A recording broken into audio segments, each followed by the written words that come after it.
You just realized your business needed to hire someone yesterday. How can you find amazing candidates fast? Easy. Just use Indeed. Stop struggling to get your job post seen on other job sites. With Indeed sponsored jobs, your post jumps to the top of the page for your relevant candidates, so you can reach the people you want faster. According to Indeed data, sponsored jobs posted directly on Indeed have 45% more applications than non-sponsored jobs. Don't wait any longer. Speed up your hiring right now with Indeed. And listeners of this show will get a $75 sponsored job credit to get your jobs more visibility at Indeed.com/ARTS. Just go to Indeed.com/ARTS right now and support our show by saying you heard about Indeed on this podcast. Terms and conditions apply. Hiring? Indeed is all you need.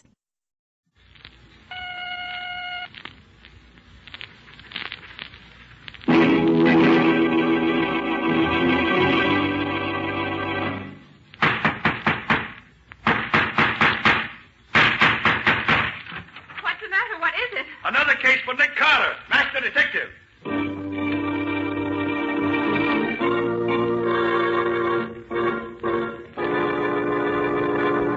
Yes, it's another case for that most famous of all manhunters, the detective whose ability at solving crime is unequaled in the history of detective fiction. Nick Carter, Master Detective. Tonight's curious adventure... The Drums of Death. For Nick Carter and the mystery of the White Witch Doctor.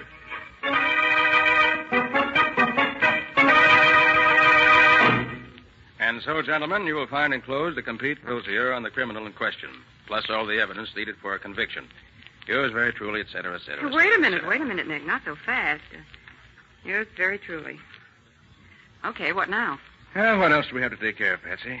The only unfinished business I know of right now is this bunch of letters from that Mrs. Galley. Oh, yes. What was it this Mrs. Galley wanted me to do? She's worried about her doctor, Nick, and she wants to consult you. No, let her consult another doctor if she doesn't like the one she's got now. Throw her letters out, Patsy. Let's go celebrate having our old business all cleaned up. Well, I would, Nick, except that the letter we got from her today throws a new light on her problem. Oh, what did she have to say today that was so vital? She says she's afraid of her doctor. Afraid of him? Oh, Mrs. Galley's that old, wealthy dowager I met at somebody's tea a few weeks ago, isn't she? That's who she is, and she... She's probably a crotchety old hypochondriac whose hobby is doctors. That isn't it. And now that she's seen every physician in town, she wants to start in collecting detectives. Does she say why she's afraid of whatever doctor she's going to now? Yes, she does, Nick. She says he's a witch doctor.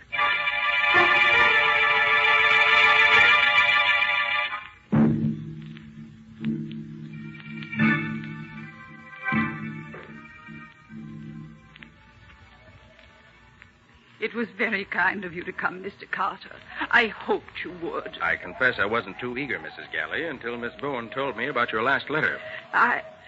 Well, perhaps it's silly to believe in such things as voodoo and black magic nowadays, but I don't know what to say. Suppose you tell your story and let me be the judge. Well, there isn't much to tell, Mr. Carter. I was... What's that? Only the wind, Mrs. Galley. It's nothing. I'm so unnerved. Well, here's my story. Last week, my nephew, Walter Galley, told me about a wonderful new doctor he discovered, a Dr. Congo. I wasn't feeling well, and the name interested me, so I went to see him. Good morning. Is Dr. Congo in? Good morning, madam. Yes, the doctor is in. Can't say I remember a doctor's office in Vanderbilt Square before. You're new here, aren't you? Have you come to see Dr. Congo, madam? Naturally. Do I look like an insurance salesman? Have you an appointment, Mrs. Galley is the name. Mrs. Galley. My nephew made an appointment for me. Oh, yes, Mrs. Galley. Will you step this way, please? Dr. Congo's expecting you. Thank you. Wait a moment. What's that noise? Drums, madam.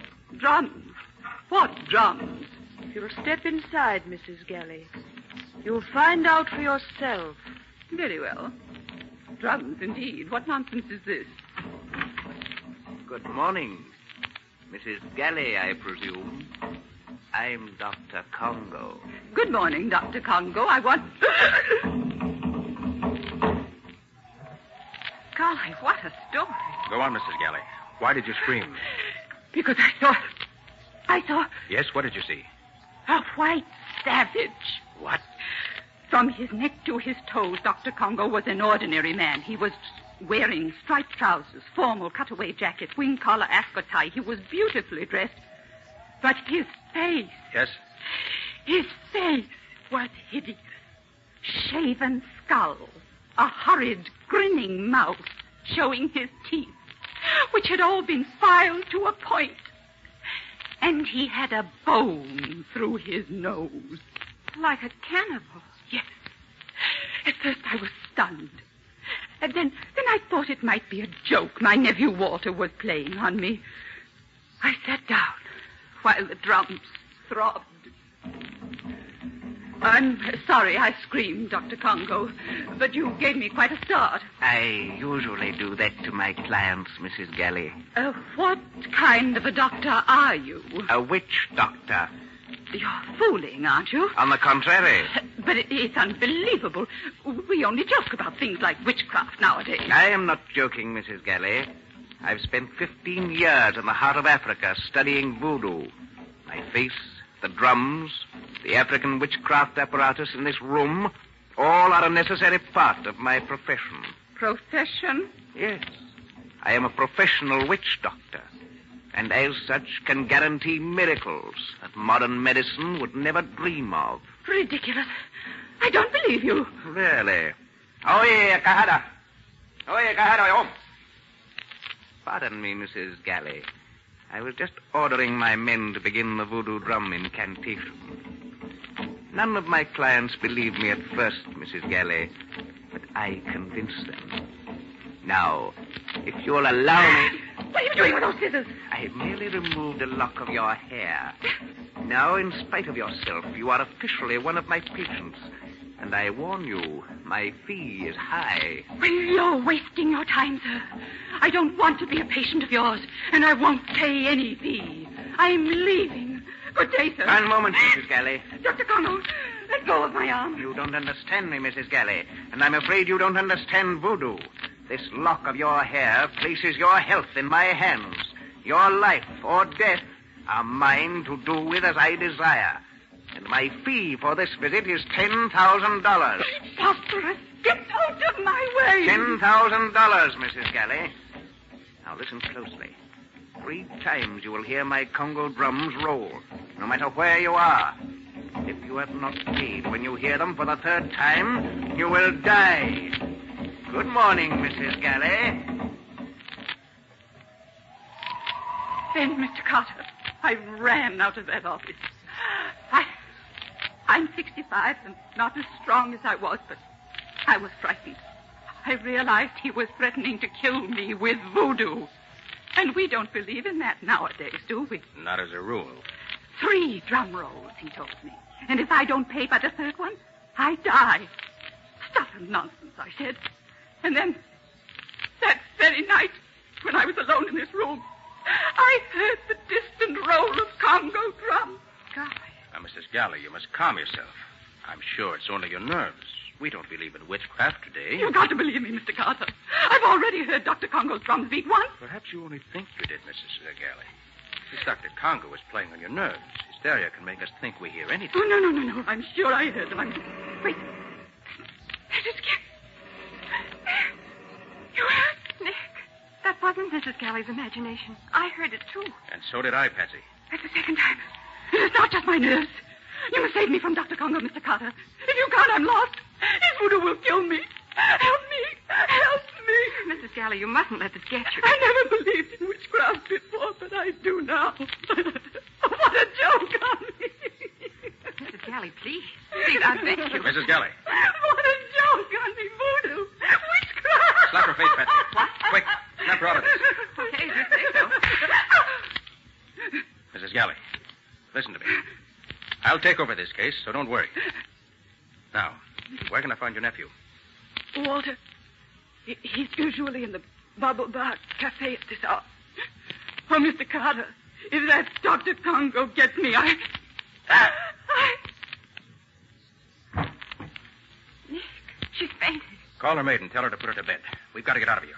You go back to the office. I'm going to look for Mrs. Galley's nephew. But, Nick, what about Dr. Congo? Isn't he the one you want to see? No. I have a hunch this case hinges on Walter Galley.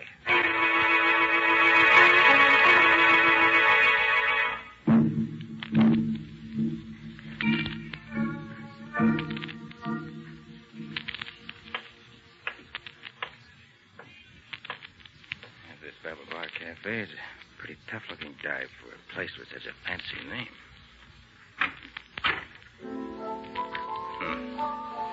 Nobody here but the bartender and that piano player. Well, it must be too early in the evening. Good evening. Hiya, pal. What'll it be? Information. Huh? I'm looking for someone. Who? Walter Galley. Oh, him. Walter ain't come in yet. Hang around. He's due any minute.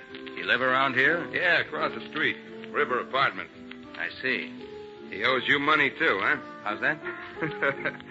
Don't play dumb, pal. Galley's clipped us all. Somebody's always coming around looking for him. Pal, I'd give plenty to get back what he owes me. He's no good. How's chances of collecting? 0, pal. 0. Galley claims he's got a rich old aunt who's going to leave him plenty when she kicks off, but I don't... For the love of... What is it? What's the matter, man? Turn around and look. Oh. Good evening, Mr. Carter. Ah, Dr. Congo, I presume? Quite right. What's that thing he's got for a face? Don't you find it inconvenient walking around wearing a bone through your nose, Dr. Congo? No, Mr. Carter, I don't. It's my business. And what's your business with me? You see this African spear I'm carrying? Yes? I'm going to present it to you. And why? Merely as a warning, my impulsive friend. A warning? Yes, a warning. Keep away from Walter Galley and his aunt, or the next time my drums roll, they'll beat for your death.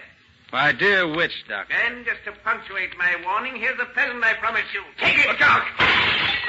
He just missed you with that spear, mister. Keep it for a souvenir, bartender. I'm going after that man. Hey, Dr. Congo. Dr. Congo. Look down that side street.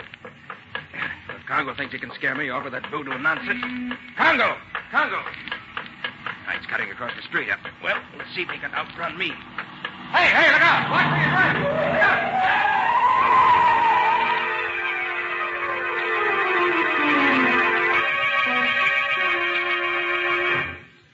Oh, Nick. Nick, are you all right? Oh. Nick. Oh, what happened, huh? Oh, yes, I remember it now. Oh, is that you, Patsy? It's me, all right.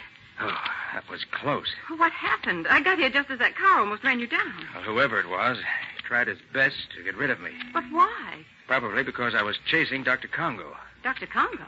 Yes. He paid me a visit when I was looking for Walter Galley. At the Bubble Bar Cafe? Yes. Congo threw an African spear at me. I chased him out to the street. Good heavens. Probably had an accomplice waiting with a car for just such an emergency. Oh, Nick, they might have killed you. Well, they certainly tried hard enough. Must have jumped a mile trying to dodge that car. Nick, listen. I came down here looking for you. What's happened? Mrs. Galley's maid phoned the office just as I got there. She was hysterical. She could hardly talk. What happened, Patsy? Mrs. Galley has vanished.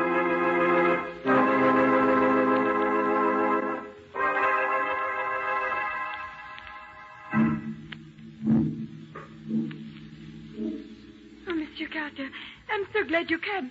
Mrs. Galley has disappeared. How do you mean, Mrs. Galley disappeared? She was spirited away, monsieur, by witchcraft. It's horrible. She simply vanished. When did you see Mrs. Galley last? After you leave, I put her to bed. She has the hysteria, you remember? Yes, I remember. She does not rest. She cannot sleep. She screams and laughs, so I tell her I will get her the oatmeal. And? I'm in the kitchen. When I hear her scream upstairs, and then of a sudden, she does not scream. She is, how you say, cut off. I enter the bedroom and... And what? You must look for yourself, monsieur. I do not go into this room again. All right. Where is it? I know. Come on. Okay. Oh, Nick, do you really think Dr. Congo made Mrs. Galley vanish? I don't know what to think yet. But those voodoo drums. We heard them when we were here before. Yes, we heard them. Is this the bedroom? Yes. Room looks all right. Nothing upset. No sign of a struggle. Nick. What? Look, on the bed. The bed? Oh, What is it, Nick? looks like dust. dust forming the outline of a human figure. Oh. If there's any truth in voodoo, Patsy, that's what's left of Mrs. Galley. Oh, Nick, this is awful. Now, steady, Patsy, steady. But this must be real witchcraft, Nick. No human agency could do this to Mrs. Galley. The drum. The Congo drum. Oh, let's get out of here. If I hear those drums again, I'll scream. They're horrible. You better get ready to hear plenty more, Patsy. Right now, we're going to pay a visit to Dr. Congo.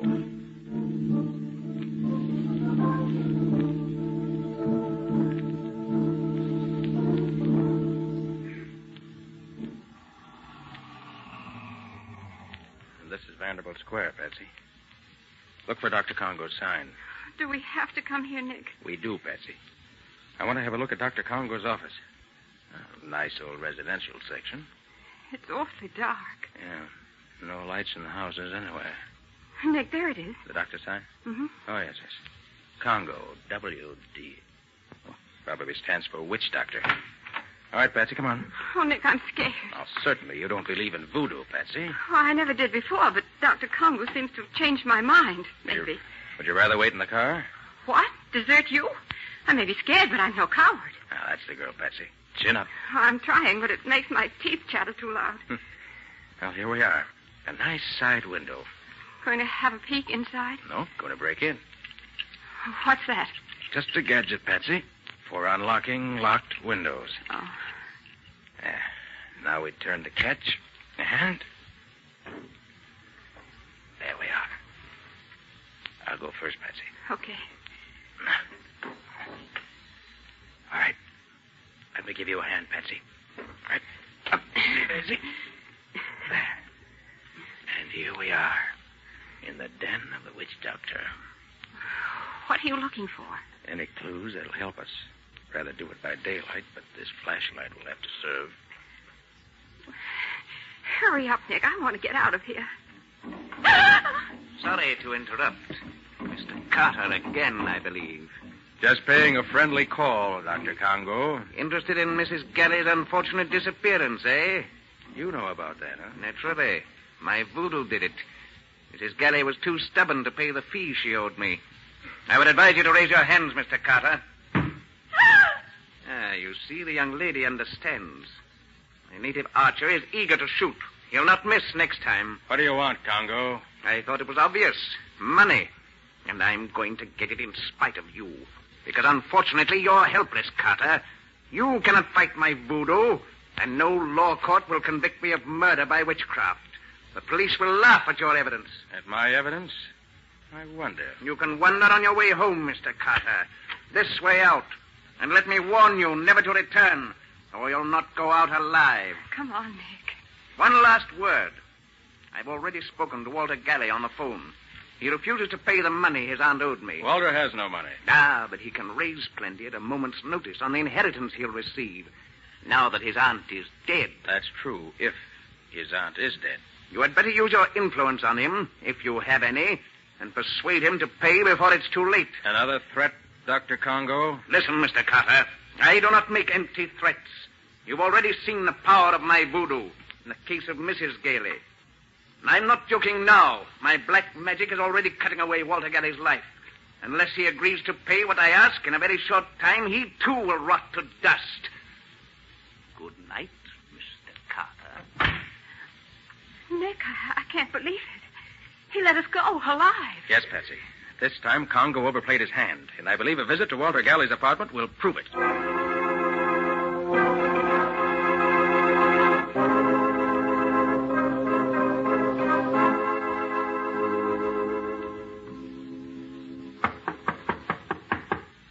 Mr. Galley. Mr. Galley. Mr. Galley. No one home.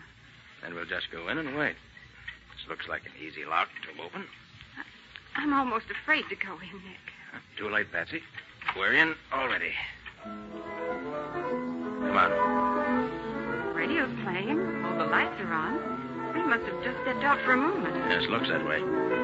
What do you think? About Dr. Congo's threat, I mean. Let's look around. Oh, wait a minute. I want to turn off that radio. There, that's better. Wonder where Galley is. Maybe he went to pay that money to Dr. Congo. Perhaps, but I doubt it. Nick, look. What is it, Patsy? Look at that couch beside the radio. It's covered with... Dust. Yes, I see.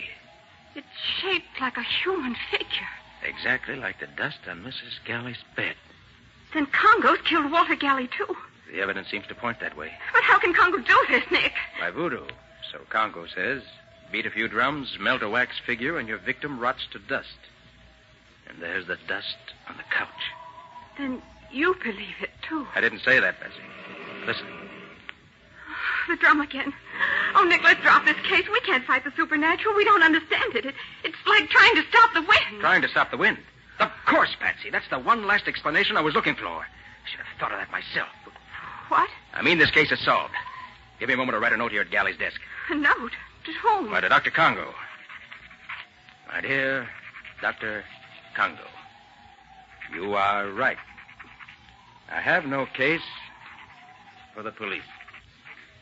I have just discovered that both your victims committed suicide. Signed, Nick Carter. That's a peculiar note. What does it mean? Dr. Congo will understand it.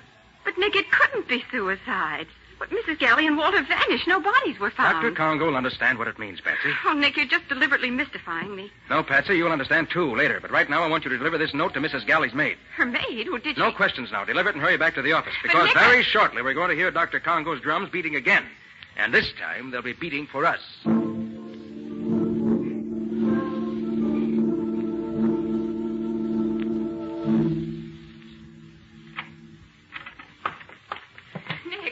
Nick. Over here, Patsy.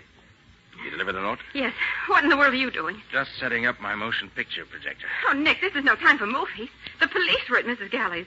News about her disappearance is getting around. Why, I understand the whole social set's going crazy. That's exactly what Congo wants. If you fail on this case, Nick, everyone will be afraid not to pay Congo. As I said, that's exactly what Congo wants.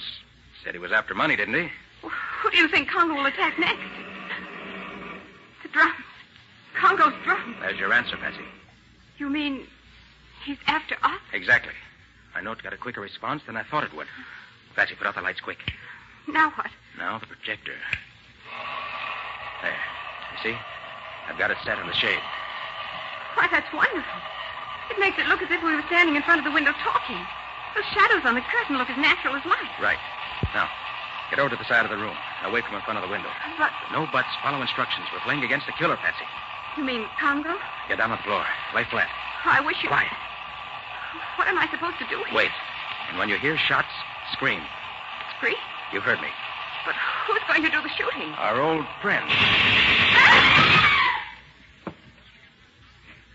Nick, are you all right? Quiet. Everything's all right. All they shot was the movie projector. In about 10 seconds now, they'll be coming in here to check up on the results. Nick, did you say they? Now listen. Just as soon as you hear the door slam, turn on the lights. But Nick... Don't argue, Patsy. Okay. Now, quiet. Yeah, that apparently took care of them. Yes, I think that we should not... Don't go, neither of you. Light, Patsy. Now, as you see, you're covered with this gun I hold in my hand. Nick Carter, I told you, Walter, he was... Shut up. Put up that Tommy gun you have there laid on the table, Dr. Congo. But, Nick, that's Mrs. Galley. I thought she was dead. That's what you were supposed to think, Patsy. And the chap with her is her nephew, Walter. But I don't understand, Nick. Very simple, Patsy. This clever pair created Dr. Congo, a phony witch doctor played by Walter Galley. Their motive? Blackmail. And they pretended to be their own first two victims.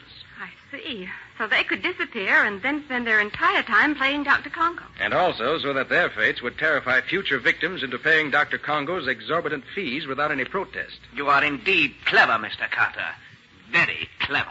Then all that voodoo was make-believe. Phony. Yes, Patsy. As phony as the shadows on our window shade, which this precious pair attacked. And as phony as the makeup that turned Walter into a witch doctor. That's why I wrote that note, Patsy, about having learned that both disappearances were really suicides. They knew then that I'd seen through their whole scheme. But those mysterious drum beats we heard, even outside our own window. Let me show you how that was done. Let's see. Oh, yes, here it is. You see, Patsy? A simple gadget attached to the outer frame. A windmill connected to a small drum. When the wind blows hard enough, the drum beats. Watch, I'll spin it. Oh, so that's what scared me. That plus your imagination. It was imagination you two counted on most, wasn't it, Dr. Congo? You concocted the voodoo tale, planted your own clues, and then vanished. The rest you left to human nature, right? So why did they call you in, Nick? Why didn't they let well enough alone? They were playing for high stakes, Patsy. They thought they had a perfect racket, and if I failed to break it, their victims wouldn't fight back. But the phony Dr. Congo was far too eager to let us escape. That was the second important clue. The second? What was the first? Mrs. Galley claimed she was in Congo's power because he'd cut off a lock of her hair, remember? Yes, but isn't that according to voodoo tradition? Certainly. But it couldn't work with Mrs. Galley. Well, why not? No, Patsy, you disappoint me. Look at Mrs. Galley now. You're close enough. I see. Mrs. Galley wears a wig. Of course, Patsy.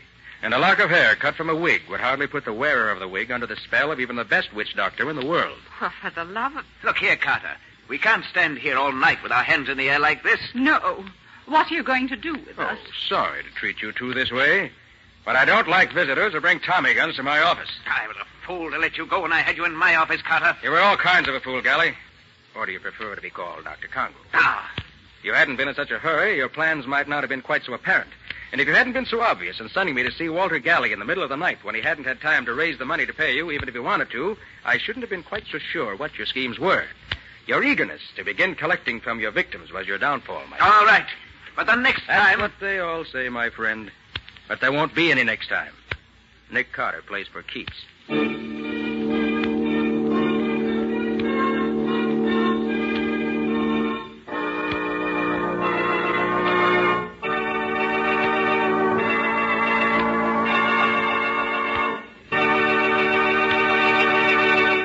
This has been another of the strange adventures of Nick Carter, Master Detective, which are brought to you regularly at the same time by WOR Mutual.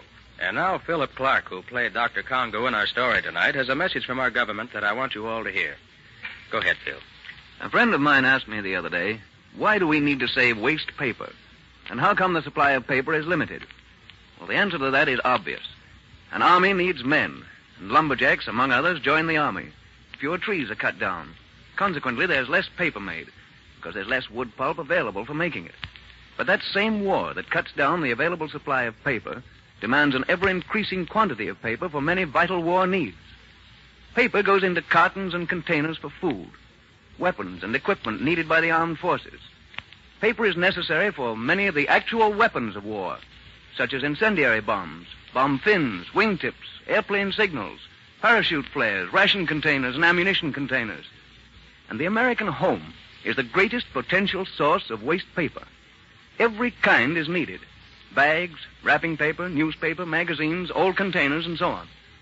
So if you're not already doing so, start today salvaging all the waste paper you possibly can. Then sell it to your junk dealer or donate it to some charitable organization. But don't throw away a single scrap of paper. Make it help us win this war. And now, Nick, what about your story for next week? Well, it's about a gang of super crooks who had stolen a very valuable invention and kidnapped the old inventor and his beautiful daughter to hold them as hostages. And even though I accidentally knew in advance what was going to happen, I was too late to stop them due to an unfortunate accident. But Nick more than made up for it the way he went after those crooks. Within 24 hours, he succeeded in capturing the gang and rescuing the professor and his daughter. Yes, Patsy. But it was fast and furious while it lasted. Scubby and I were in hot water right up until the end of the chase. What do you call the story, Nick? I've called it The Professor's Secret. Or The Mystery of the Z-Rays. And that's all until next week. So long. So long, everybody. So long to you both, Nick and Patsy. In the strange adventure you have just heard, Nick Carter was impersonated by Lon Clark, Patsy by Helen Choate. The story was written for Nick Carter by Alfred Bester. Original music was played by Lou White. The entire production was under the direction of Jock McGregor.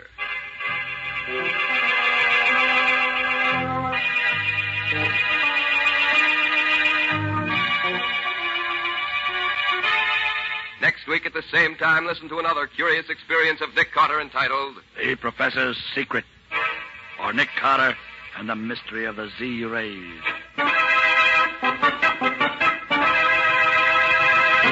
This story is a copyrighted feature of Street and Smith Publications, Incorporated. The Return of Nick Carter is produced in the studios of WOR and is broadcast over most of these stations every Saturday evening at 7 o'clock Eastern War Time. And don't forget that the adventures of Nick's adopted son, Chick Carter, are broadcast over most of these stations Mondays through Fridays at 5:30 p.m. Eastern War Time. This is Mutual.